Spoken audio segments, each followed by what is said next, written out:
Say hi to everybody, Lou. Hey everybody, welcome back to another video. My name is Lori. Today I have a fun video for you where I'm actually sharing with you what I didn't pick up at the thrift store.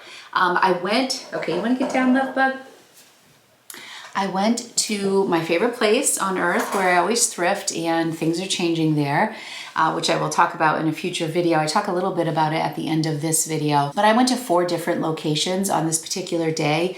One of those days that I had carved out like 6 hours to go thrifting. I thought it was going to be magnificent. I went to places that are typically very consistently amazing thrift spots for me.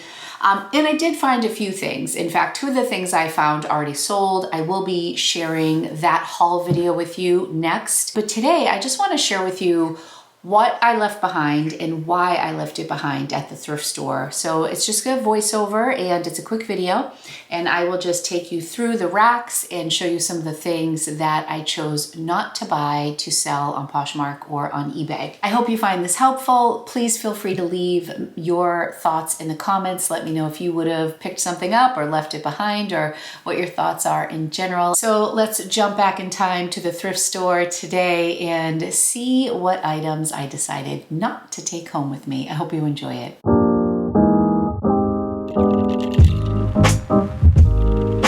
Right off the bat, we're going to start with one that was really sad. This is a Lululemon hoodie with the tag. You know, clearly an older style, but sweatshirts are just $3.99 at this store. But it is so weathered and had all that staining, so I had to pass on that. I also passed on these Current Elliott jeans. Good shape, not a bad style. Looked like it was a nice high rise. It was a size 27. So all good stuff. It's just that Current Elliott really sits for me. So that is a brand that I now pass on quite a bit, if not always. I always like to pick up Danskos. They're not like my favorite style, but I will pick them up for the right price. Same with Lucky Brand, but these 2 shoes, these 2 brands are a great example of things I like to pick up at the bins. Even though shoes are just $5, I passed on those. There was a little too much wear on the Danskos. This brand, Riker, I got a few of those new in box with my estate sale, and they did pretty well, but I didn't pick those up. These I ended up getting, and I included them in this video because I felt like I should have left them behind. They were Fly Londons in pretty beat up condition, but I was definitely just going by the brand on this. It remains to be seen if that was a good pickup. Typically Fly Londons usually get between like upper 40s to $60. I'm expecting to get maybe 30 for those.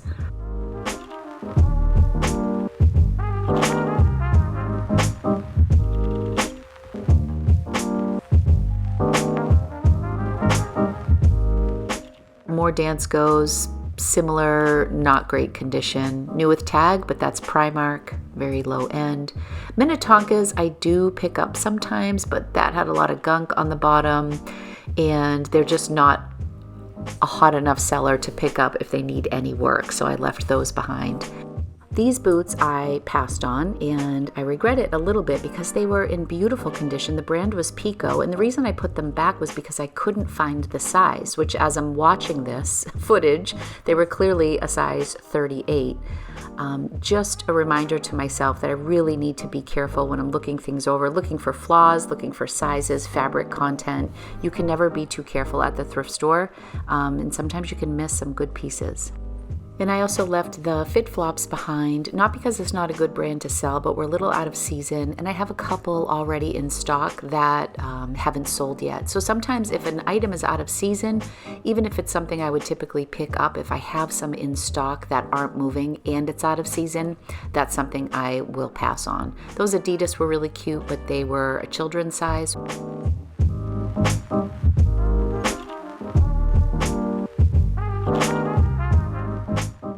I loved this vintage embroidered top, but I had that stain on the back, and it also had some discoloration, so I decided to leave that behind, but I loved the smocking detail. I thought it was really cute. I decided to leave these jeans in because I did buy them despite the paint and the patches.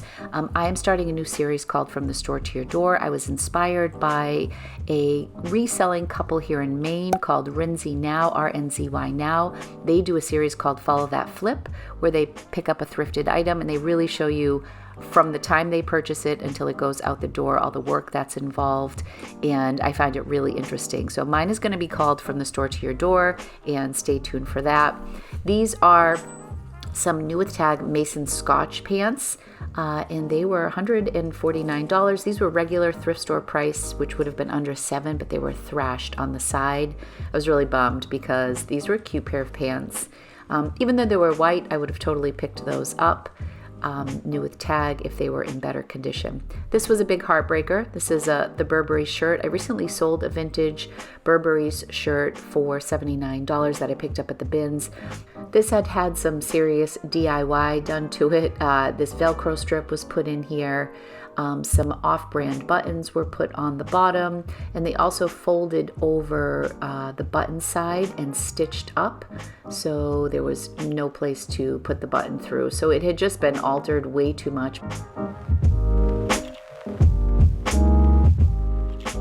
This store is a place where I always find Eileen Fisher, and I thought this was a really pretty sweater, but I was looking it over very carefully.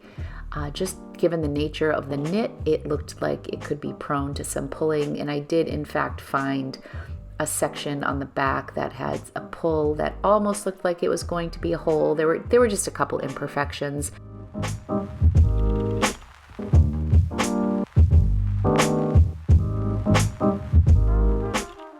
This is a really cute Anthropologie dress with that postage stamp label, just super cute. Dresses here, I believe, are $8.99, so I really have to love a dress here to pick it up. This is also a little off season, potentially a little dated, but really cute. This was a Norma Kamali. This is her sweats line. I believe this is the boyfriend turtleneck. I thought the labeling on this was really nice, but there was some excessive pilling or just washwear on this piece. It was kind of looking grayish. This was a Free People dress, also $8.99. Not the style of Free People that I like to pick up. I like the real oversized boho vibe. I almost grabbed this just because I do okay with soft surroundings. But this style had some little sequencing on it. Again, a little dated for $9. I would have picked all these things up at the bins, mind you. This dress I really came close to picking up because I do love Maeve. I thought this dress was adorable, but I found some comps on it that were as low as $12. This is another store that we went to, and I was really tempted by this Barbie pink sparkly tree. Has some great comps. I will put them here up on the screen. Some upwards of $100. I just didn't feel like shipping that. This vintage coat, sweater, whatever you want to call it, was so adorable, but it had excessive pilling. I was really sad to not pick this up.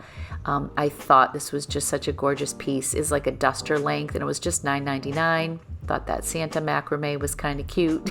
Where am I going?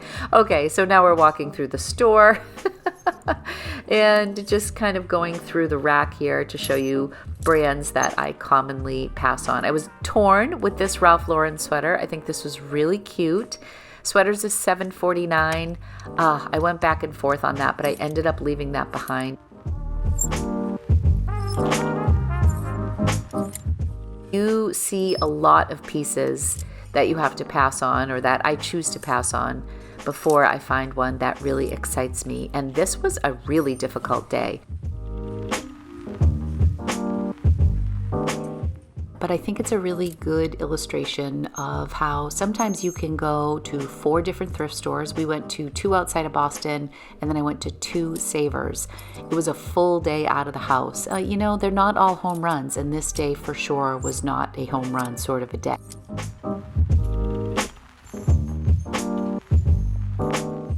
This was a silk vintage, maybe it was polyester vintage gold label Victoria's Secret robe.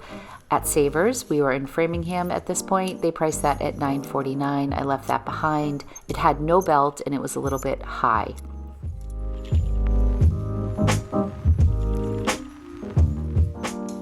The next piece I'm about to show you was an Eileen Fisher sweater. It was a size 3X and it was only $6.49, but I decided to leave it behind because the color was not my favorite, a little out of season, and it was short sleeved, and I just thought the style in general would not be very flattering. I don't know. It was only $6.49. I just wasn't inspired by that. These next few tank tops were priced well at just $3.49, but the style was very dated. I ended up getting just this pink one and leaving the other two behind. Today's been just okay, I would say.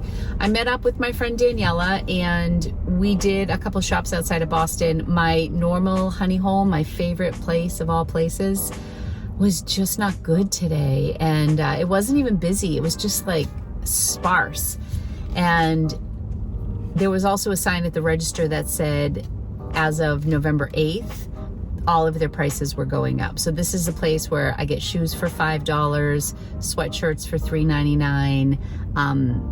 They have some really great pricing, and they said across the board their prices, it's going to be a slight increase. So I don't know, the combination of it being so wiped out, I mean, it's so much easier to walk around. It's really a more pleasant experience, I would say, because I have this new thing that hooks underneath my mirror, but it's also not too sturdy. So the experience is nice and the lighting is better and it's really spread out. It's really nice to walk around. When I first got there, I was all excited because it looked so pretty, but then I got not as much as I typically do. So not only are they raising their prices, but they also did away with the discount, which is when you spent, every $50 you spent, you'd get $5 back. So it's basically like 10% off no matter what. So 10% and good prices and a ton of inventory. It's all changed, which I'm so sad about. You know, it's my literal honey hole where I could always count on to go and do very well. But we just left Savers in Natick, which I got 2 things. And now we are heading to my Savers, which is a little bit closer to home. And that's my last stop of the day. Okay, so as you can see from my little monologue at the end there, I was kind of frustrated with this day. I had traveled quite a bit too. The first place that we went to was like 30 minutes away. I went to a couple locations in that town. One of the places that I really liked to go to was closed. Then we drove another 30 minutes to get to Savers, which this location was in Framingham, the first Savers we went to. Then it was a lot of traffic and I hit my Savers and I found nothing in my Savers. So it was just kind of a frustrating day. But you know what? I think it's important to share that too, right? Because they're not all home runs. But I am excited to share with you what I actually did find, and that will be in an upcoming video. If you enjoyed today's video, please give it a thumbs up. It would mean so much to me. And subscribe to my channel if you want to see more from me. Hit the bell if you want to know when I post videos, blah, blah, blah, you know, all that fun stuff. And thank you so much for watching. I'll be back real soon with a new video. I love you guys, and yeah, I'll see you soon. Bye.